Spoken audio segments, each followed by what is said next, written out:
जय हिंद दोस्तों। तो आज बात करते हैं भारतीय राज्य व्यवस्था के बारे में, इंडियन पॉलिटी के बारे में। तो आज डिस्कस करेंगे आर्टिकल नंबर 13 को। और सबसे पहले समझते हैं आर्टिकल नंबर 13 क्या है। तो आर्टिकल नंबर 13 हमें अल्पीकरण के बारे में बताता है। ठीक है, अब अल्पीकरण क्या होता है? तो अल्पीकरण उसे कहते हैं जैसे कि संविधान लागू होने से पूर्व की जो विधि हो, ठीक है, जो पूर्व में विधि बनाई गई हो, और संविधान लागू होने के पश्चात की जो बाद की विधि बनाई जाएगी, और हमारे अगर आज के मूल अधिकारों का हनन करती है, तो ऐसे ना हम पूर्व होने वाली विधि को मानते हैं और ना ही भविष्य में ऐसे कोई बनाए गए कानून यानी विधि को हम मानेंगे। इसी को कहते हैं अल्पीकरण। आई होप इतना समझे होंगे। हमारे मूल अधिकारों का हनन नहीं होना चाहिए। अब बात करते हैं आर्टिकल 13(1) की। तो इसमें एक एक पॉइंट को अच्छे से समझेंगे और इसको सुनेंगे।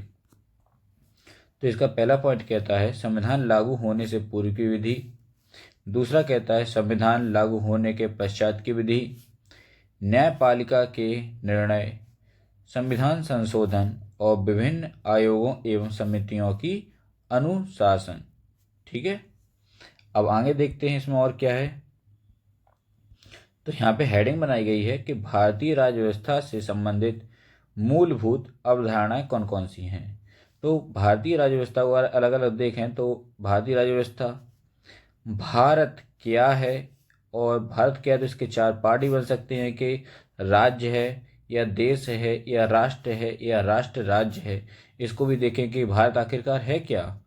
तो उसको समझने के लिए पहले स्टेट के बारे में बात करते हैं। स्टेट क्या है तो स्टेट को समझेंगे। राज्य को हम दो भागों में बांटेंगे। एक होगा सामान्य अर्थ के आधार पर, दूसरा होगा संवैधानिक यानी शैक्षणिक अर्थ के आधार पर होगा। तो सामान्य अर्थ के आधार पर पहले हम इसको समझने की कोशिश करेंगे।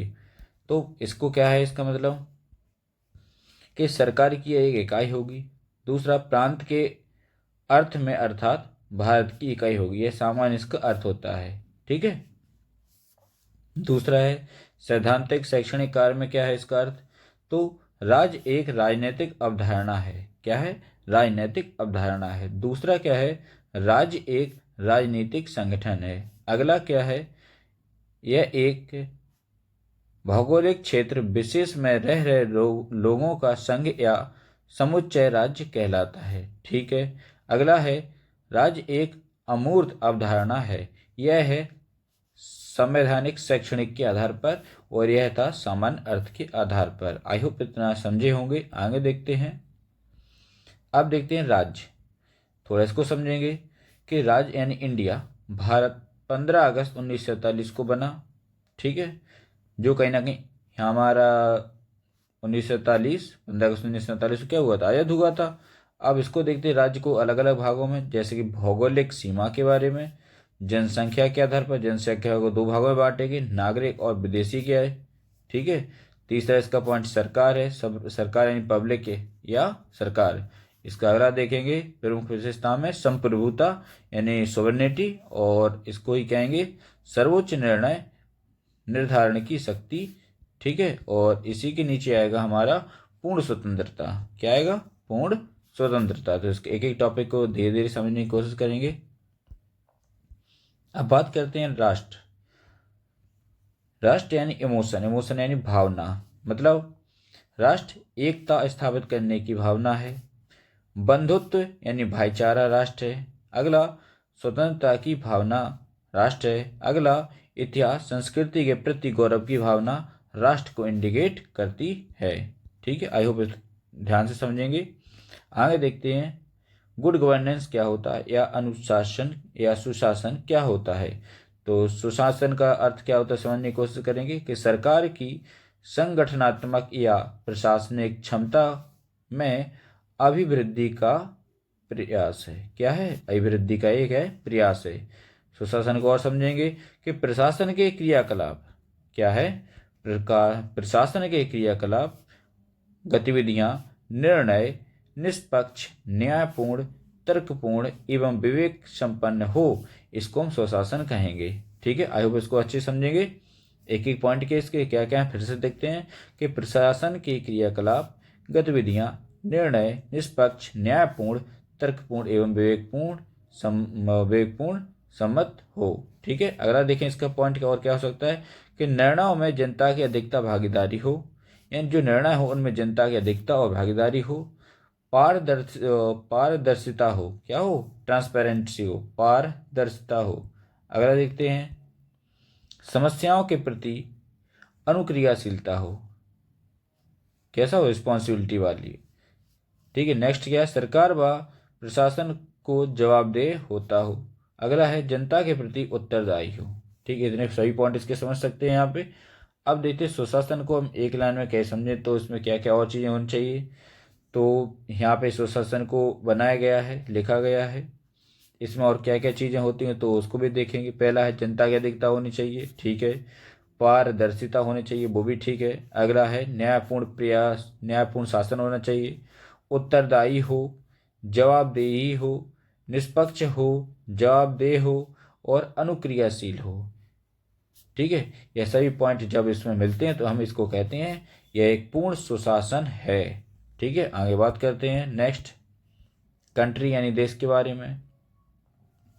देश एक भौगोलिक, सामाजिक, सांस्कृतिक विशेषताओं की अभिव्यक्ति करता है। ठीक है, इसको अच्छे समझ लिया होगा। क्या करता है कि देश एक भौगोलिक, सामाजिक, सांस्कृतिक विशेषताओं की अभिव्यक्ति करता है। आगे देखते हैं कि एक निश्चित भूभाग में रह रहे लोग अपने निश्चित उद्देश्यों को प्राप्त करने के लिए जो राजनीतिक संगठन बनाते हैं उसे हम राज्य कहते हैं, ये राज्य कहलाता है। राज्य एक निश्चित भौगोलिक सीमा में विद्यमान राजनीतिक संरचनाओं जैसे मंत्रिमंडल हो गया, मंत्रिपरिषद हो गया, प्रधानमंत्री हो गया, राष्ट्रपति हो गया। अब मंत्रिमंडल संसद का होता है, मंत्रिपरिषद राज्य विधानमंडल में होता है और प्रधानमंत्री न्यायपालिका का प्रधान ही होता है। तो अब बात करते हैं यहाँ पर सरकार के बारे में। सरकार क्या है, तो राज्य अपने आप को सरकार के रूप में व्यक्त करता है जो राज्य के कार्यों, कर्तव्यों, शक्तियों का प्रयोग करता है। सरकार कैसे पूरा करता है, तो अभिशासन यानी शासन के द्वारा। कर्तव्य क्या होगा, सरकार कैसे पूरा करता है, इसे कर्तव्य कहते हैं। अगला है कि अभिशासन यानी शासन, गवर्नेंस क्या होती है, उसको भी देखते हैं कि अभिशासन सरकार की वह क्षमता है, वह क्षमता का मतलब है संगठनात्मक, संस्थागत, प्रशासनिक क्षमता, इसको हम कहेंगे वह का मतलब क्या होता है कि गवर्नेंस क्या होती है कि अभिशासन सरकार की वह क्षमता है, वह का मतलब होता है संगठनात्मक, संस्थागत, प्रशासनिक क्षमता। ठीक है, इतने पॉइंट आ जाते हैं। इसको देखते हैं एक बार कि जिसके माध्यम से किसी देश की सरकार अपनी जनता को अपने संसाधनगत क्षमता के आधार पर विभिन्न सेवाएं एवं सुविधाएं प्रदान करता है।